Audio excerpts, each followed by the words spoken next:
What is going on, Crimson Tide fans? Chris Daughtery here with the Alabama Football Report by Chat Sports. And coming up on today's show, there was a very interesting report from Tom Pelissero of NFL Network of what might have happened to Alabama in the transfer portal if Jalen Milroe chose to return for the 2025 season. I'm not sure I necessarily buy it, but we're going to talk about it here on today's video. Also, the Crimson Tide have finally gotten their first commitment here in the spring transfer portal window. It is at that tight end position, but is probably not the guy that you guys were expecting. And then rounding out today's show, we're going to talk about some latest news and rumors on Alabama recruiting. Guys that they have been visiting here, both in-home visits as well. So we're going to talk about all that on today's video. But before we get into that, I promised some shout-outs for Twitter followers, and I am going to deliver. Pancake Innocate, I believe that is how you pronounce his name there. And Johnny Short, I appreciate all you guys for following me over on Twitter. And you guys, if you want the latest Alabama football news and rumors out there,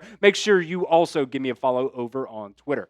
All right, let's dive into this Jalen Milroe report here from Tom Pelissero, basically saying an AFC coordinator told him that Alabama basically would have lost every single one of their skill players on the offensive side of the ball. There would have been a mass exodus if Jalen Milroe ended up returning to Alabama in 2025. Now, I'll be completely honest, I don't necessarily think that's true at all. Now, there were definitely at times last year, you saw some bad body language from some of the wide receivers. Specifically, I believe it was that Oklahoma game where Jalen Milroe just unfortunately missed a lot of those guys. And, you saw them do some things that they didn't necessarily do throughout the season, but there was definitely some frustration that was building up for some of those guys. And I do think there are two big things when it comes to Jalen Milroe. He was very inconsistent when it comes to throwing the football, but at the same time, man, you lacked a lot of dogs on the offensive side of the ball, not just at that wide receiver position, but I think the offensive line as well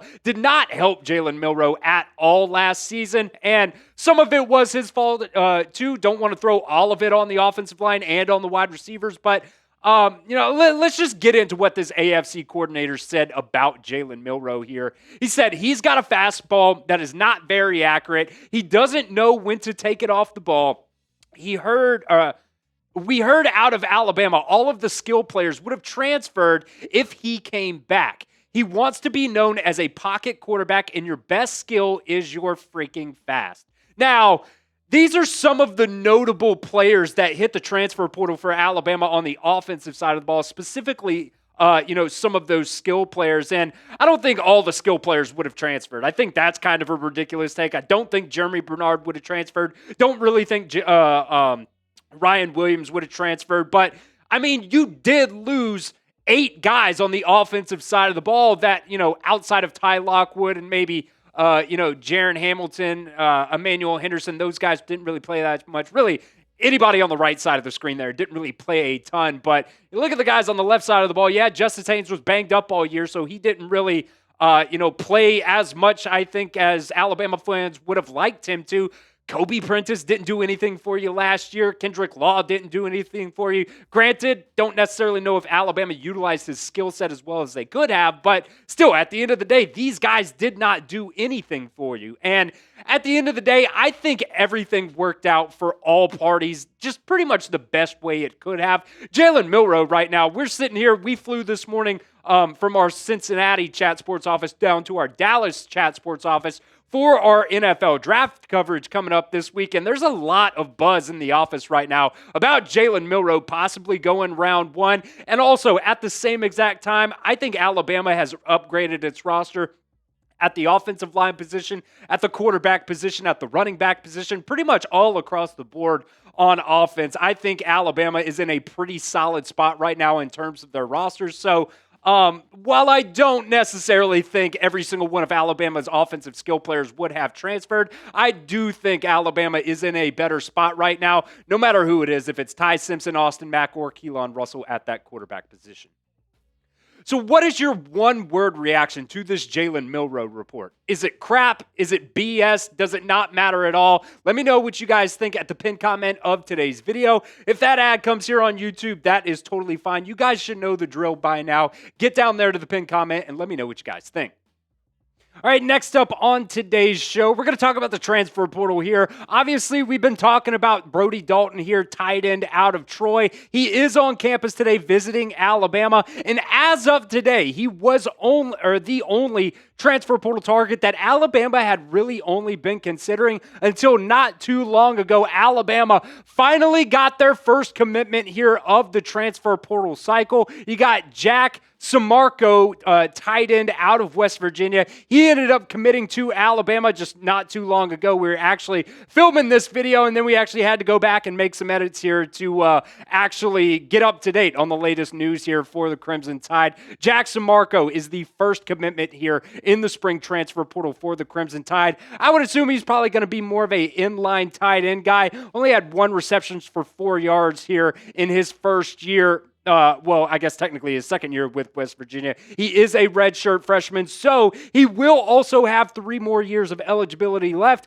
This is definitely somebody that Alabama can definitely grow into, just what he can be at that tight end spot. It's what Pete Nakos actually said before the news broke that he committed to Alabama about Jack Sammarco here. Said West Virginia tight end Jack Sammarco played in all 13 games in 2024 for the Mountaineers as a redshirt freshman, pulling in 1 catch for 13 yards. I honestly don't know where he got 13 yards. Every single site, ESPN, West Virginia, everybody says 1 catch for 4 yards, but it doesn't really matter there. The 6'5", 238-pound tight end has emerged as a top portal target for Alabama. Obviously, at this point now he is committed, which Alabama is making tight end a top priority this spring. The Crimson Tide is also hosting tight end Brody Dalton on Wednesday, but Sammarco is trending to Alabama as well, and as of now, he is committed to the Crimson Tide. Now, one thing we don't necessarily know is how many tight ends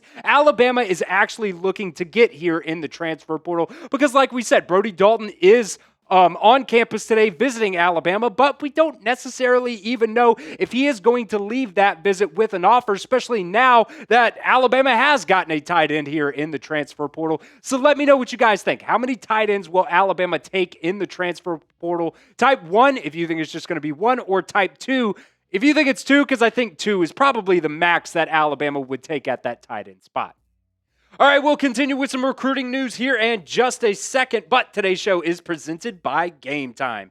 Game Time makes getting tickets even faster and easier. Prices on the Game Time app actually go down the closer you get to first pitch. Now that baseball season is in full swing here, they have killer last-minute deals, all-in prices, views from your seat, and the lowest price is guaranteed. Game Time takes the guesswork out of buying MLB tickets.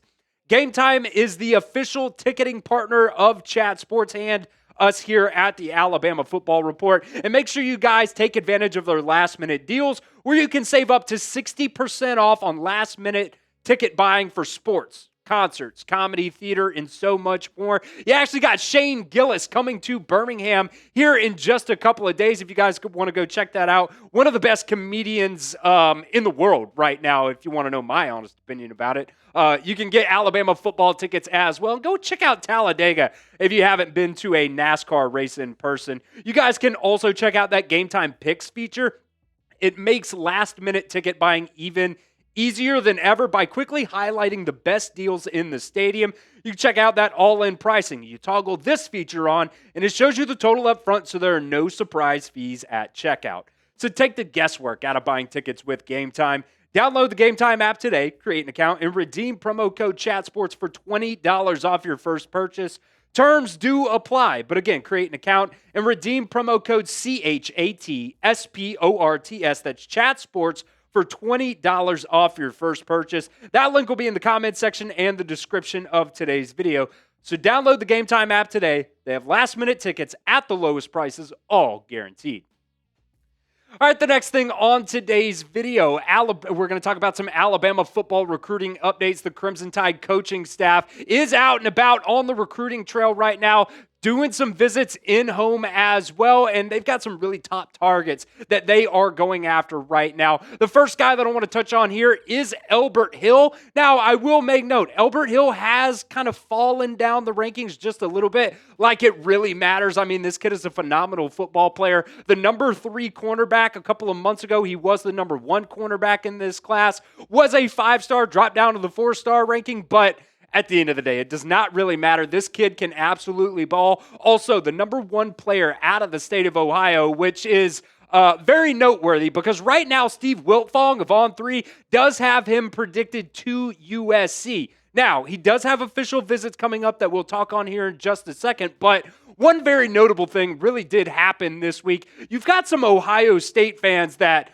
Elbert Hill and his family are not very happy about right here. And it's notable because he's the number 1 player in the state of Ohio. This fan right here saying that family is just different from your typical Ohio family. They were never going to be Ohio State loyal. USC is really paying the cost to get these kids. More power to them. Ohio State will be fine. And then Elbert Hill's dad claps back at that, saying, how is it that the fans of your own state talk negatively about you and make up lies, but expect you to stay home at the same time? Oh, let's not forget, some of your in-state media also shake my head with a ton of laughing emojis there. So, we'll see if that really makes a difference. It came out today that he has scheduled an official visit with Ohio State. I believe LSU, maybe I'm thinking about a different kid there. There was another visit that he had that he actually switched for that Ohio State visit there. But he does have an official visit scheduled with Alabama on June 20th. So we'll see what happens there. But Ohio State, USC, Oregon, and Alabama all right now have official visits set up with the number 3 cornerback in the country in Elbert Hill.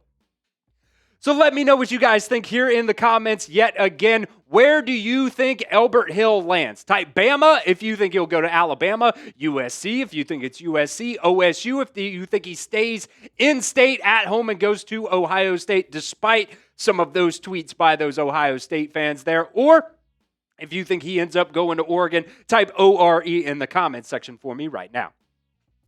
All right, Booby Feaster is the next guy that we're going to talk about here, the number 4 wide receiver in this class. Now, remember, he reclassified from that 2027 class, and originally he stayed as a 5-star, but it ended up where he has dropped a little bit here in the rankings over the summertime. He does have an official visit set up here with Alabama from May 30th to June 1st. Jamarcus Shepard met with him and his family in home on Tuesday. And one thing of note as well for him, he was going to take an official visit to Texas, but has decided to scrap that visit. He's got officials set to Alabama, USC, Texas A&M, and LSU.